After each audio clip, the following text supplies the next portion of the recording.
Радостное событие произошло для жителей маленького села Чкалов Хангаласского района. Там открыли новую дизельную электростанцию.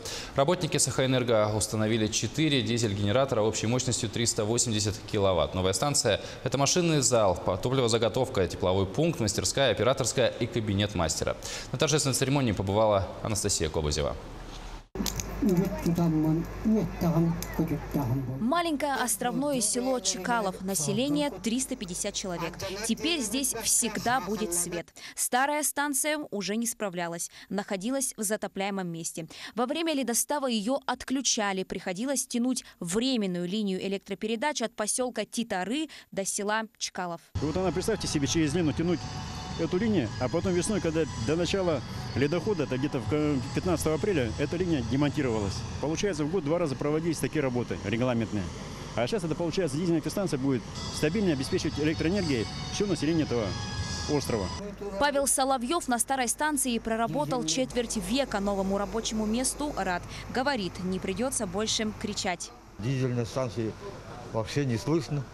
Здесь, когда сидим в операторской, вообще не слышно. А там я вон даже одним ухом глухим стал, когда на старой работал. А сейчас вот тут хорошо. Ну и, конечно, вот сами видите, да, вот насколько здесь персоналу будет, хотя бы санитарные условия, какие созданы вот здесь вот. Старая станция, ну это вообще, ну невозможно было там просто работать. Это холодно там и грязно, вот, ну а здесь вот и собственное тепло там, уютно, бытовая техника, все полностью укомплектовано. Мощность 4 генераторов 380 киловатт. Техника отечественная, из Ярославля. Емкости для топлива сделаны в Якутии.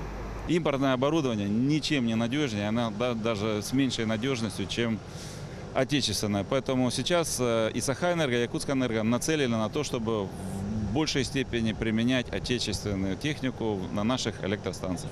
На новой дизельной электростанции смонтирована система видеонаблюдения с IP-камерами и автоматическая противопожарная сигнализация. А управление и контроль режима работы оборудования производится дистанционно через компьютер. Раньше свет отключали в 11, сейчас у нас свет круглосуточный. Очень хорошо. Всегда были проблемы со светом. И зимой, и летом. И вот построили электростанцию. Это наша мечта, давняя мечта. Ну, эта станция очень красивая, во-первых, да? Ночью он так светится ярко. Село Чкалов не единственный населенный пункт, где теперь будет стабильный свет. По всей Якутии во многих отдаленных селах устанавливают новые станции и монтируют линии электропередач. В Хангаласском районе их уже 6. Анастасия Кобызева, Евгений Рязанский, Хангаласский улус.